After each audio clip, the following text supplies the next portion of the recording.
Hello दोस्तों, हम जब भी किसी परम भक्त का स्मरण करते हैं तो निःसंदेह हमारे जहन में केवल राम भक्त हनुमान का ही नाम आएगा।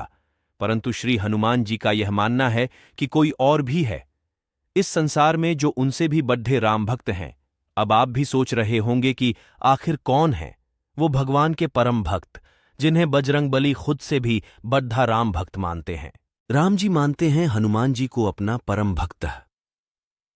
रामायण काल में जब हनुमान जी संजीवनी पर्वत को अपने साथ लेकर लौटते हैं तब वैद्य संजीवनी द्वारा मूर्छित लक्ष्मण को स्वस्थ कर देते हैं।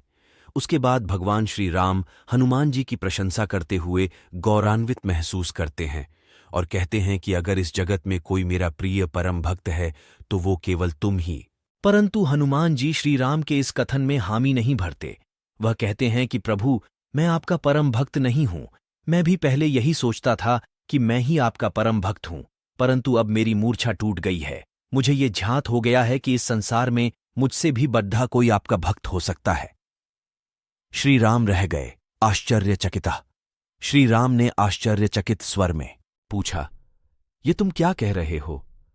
ऐसा कौन है जो तुमसे बढ़कर मेरा स्मरण करता है? हनुमान कहते हैं, आपके परम भक्त कोई और नहीं, आप ही के। क्योंकि जब लक्ष्मण को स्वस्थ करने के लिए मैं संजीवनी लेने गया था तब आकाश के मार्ग से जाते हुए भरत ने मुझे देख लिया। भाई भरत हैं, केवल वही हैं जो आपके परम भक्त हैं और उन्हीं ने आपकी महिमा को समझा और जाना है। क्योंकि जब लक्ष्मण को स्वस्थ करने के लिए मैं संजीवनी लेने गया था तब आकाश के मार्ग से जाते हुए भरत ने मुझे देख लिया और मुझे राक्षस समझ लिया, एक ऐसा राक्षस जो उस वन को भी कोई नुकसान पहुंचा सकता है।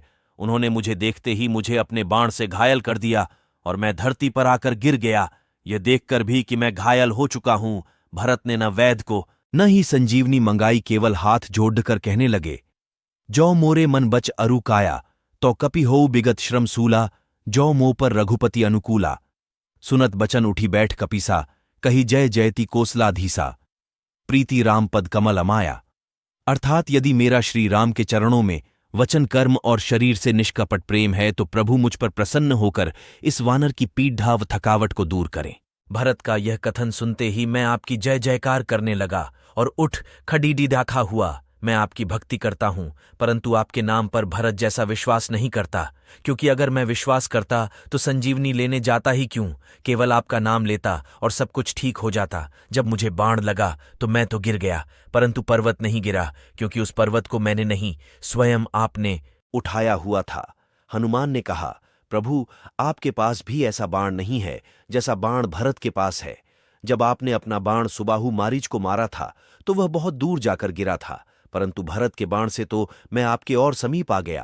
अर्थात आपके बाण आपसे दूर ले जाते हैं, परंतु भरत के बाण आपके चरणों में ले आते हैं। उनके बाण से मैं सूर्य से भी तेज गति से आपके पास आ गया। श्री राम ने हनुमान को हृदय से लगाया। श्री राम ने कहा कि जब मैंने तादका को और भी अन्य राक्षसों को अपने बाण से मारा था तो वह सब मेरे ही तो चरणों में आ गए थे। इस पर हनुमान जी ने कहा, प्रभु, आपके बाण उन्हें मरणोपरांत आपके पास लाए थे, परंतु भरत के बाण से मैं जीवित ही आपके श्री चरणों में आ गया। ये सुनते ही श्री राम भावुक हो उठे और हनुमान को अपने हृदय से लगा लिया और अपने भाई भरत को याद करते हुए आंसू बहाने लगे। निष्कर्ष, ये हम नहीं जानते कि इन दोनों में से कौन श्री राम का परम भक्त था, परंतु इस कथा से ये तो झांत हो जाता है कि ऐसी बातों व विचारों को हम अपने आचरण में ला सकते हैं और प्रभु के समीप आ सकते हैं। जैसे हनुमान जी श्री राम का नाम जपते थे परंतु उनके नाम पर उतना विश्वास नहीं करते थे, ऐसे ही मनुष्य भी ईश्वर की पूजा आराधना तो करता है परंतु ईश्वर पर विश्वास नहीं कर पाता। हर मनुष्य बेटे की कामना करता है, यही सोचकर कि बुढ़ापे में उसका बेटा ही उसकी सेवा करेगा। वह यह भूल जाता है कि जिस ईश्वर की वह पूजा करता है वह बैठा है उसके लिए। भरत का बाण एक संत की वाणी जैसा था। जैसे हर मनुष्य संतों की वाणी को सुनता तो है पर उन बातों को अपने आचरण में नहीं लाता, क्योंकि कोई भी वाणी केवल सुनने मात्र के सफल नहीं होती जब तक आप उसे अपने आचरण में नहीं लाते। भरत ने जब हनुमान को अपने बाण पर बैठाया था तब हनुमान जी को थोड़ा सा अभिमान हो गया था कि उनके बोझ से यह बाण चल न सकेगा, परंतु जब उन्होंने श्री राम के नाम का प्रभाव देखा तो वह भरत के प्रशंसक बन गए। इसी प्रकार हम मनुष्य भी संतों पर विश्वास नहीं करते हैं। हम सोचते हैं कि ये संत भला कैसे ईश्वर तक ले जाएगा, परंतु संत ही हमें यह बताते हैं कि प्रभु के श्री चरणों की धूल कैसे बना जाए। जैसे भरत ने हनुमान को राम नाम का महत्व समझाया था, वैसे ही संत भी अपने विचारों के द्वारा हमें भगवान के समीप ले जाते हैं। हमें संतों की वाणी पर भरोसा करना चाहिए, उसके आगे भगवान स्वयं हमारी रक्षा करने आएंगे। हेलो दोस्तों, वीडियो अच्छी लगी हो तो चैनल को सब्सक्राइब कर ले ऐसी वीडियो देखने के लिए।